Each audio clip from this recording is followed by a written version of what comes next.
Compete ao plenário processar e julgar originariamente, nos crimes comuns, o presidente da República e o vice-presidente da República, o presidente do Senado, o presidente da Câmara dos Deputados, os ministros do Supremo Tribunal Federal e o Procurador-Geral da República. Essa decisão de 2025 não alterou a emenda que é de 2023. Considerando a cronologia dos fatos supostamente executórios, a denúncia abarca o período de 29 de julho de 2021 a 8 de janeiro de 2023. Nesse intervalo, a autoridade que deteria competência de foro exercia o cargo de presidente, o que mantém a competência do Supremo para o julgamento, mas vencida a primeira preliminar no próprio plenário do Supremo Tribunal Federal. Faço um histórico sobre a modificação das emendas. Destaco, não obstante as alterações regimentais, o artigo 5º do Regimento Interno sempre manteve a competência do plenário para o processo de julgamento do presidente da República em crimes comuns. Há uma razão fundamental para isso. O plenário do Supremo Tribunal, instância de deliberação mais importante da mais alta corte do Poder Judiciário brasileiro, bem como missão de julgar os ocupantes de cargos mais elevados e de maior relevância do país, influem na competência do plenário do Supremo Tribunal Federal. Ao rebaixar a competência originária do plenário para uma das duas turmas, estaríamos silenciando as vozes de ministros que poderiam exteriorizar sua forma de pensar sobre os fatos a serem julgados nesta ação penal. E há um dado curioso. A Constituição Federal, em razão do número diminuto, somos 11 ministros, ela não se refere a turmas, ela se refere ao plenário. E seria realmente ideal que tudo fosse julgado pelo plenário do Supremo Tribunal Federal, com a racionalidade funcional que hoje nós temos por força dos nossos instrumentos digitais e de tecnologia e de inteligência artificial. Assim, partindo da premissa de que compete ao plenário o julgamento das ações penais contra alguém que está sendo julgado como presidente da República, e aqui, admitindo-se, isso é importantíssimo, o primeiro caso que foi julgado foi no plenário.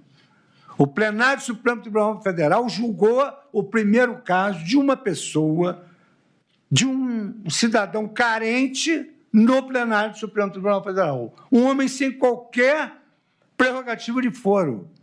E isso induz a que, sendo a tese a mesma, gravitando sobre os mesmos fatos, que deve-se respeitar a denominada perpetuatio jurisdictionis pela conexão, ou seja, se ali começou, no plenário, ali deveria ter sido julgado todo o processo por conexão, como aponta não só a doutrina, mas também a jurisprudência.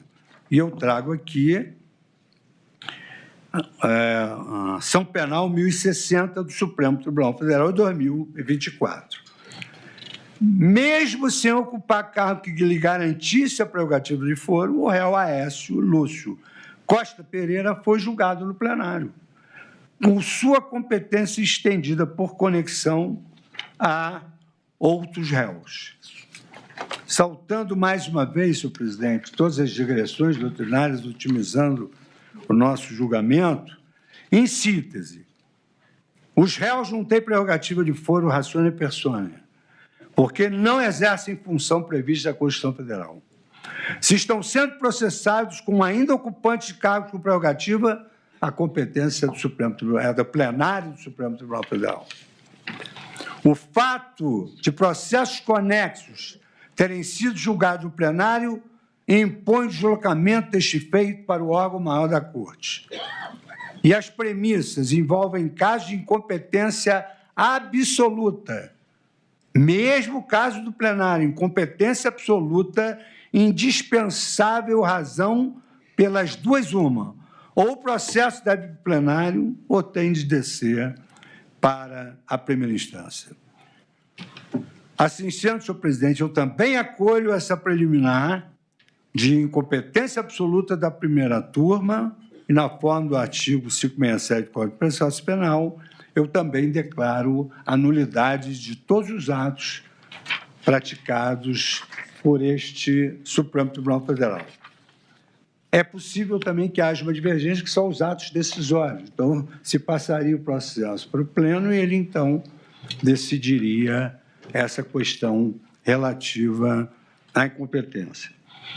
Aqui, senhor presidente, eu trago uma matéria que se refere a uma questão conhecível de ofício.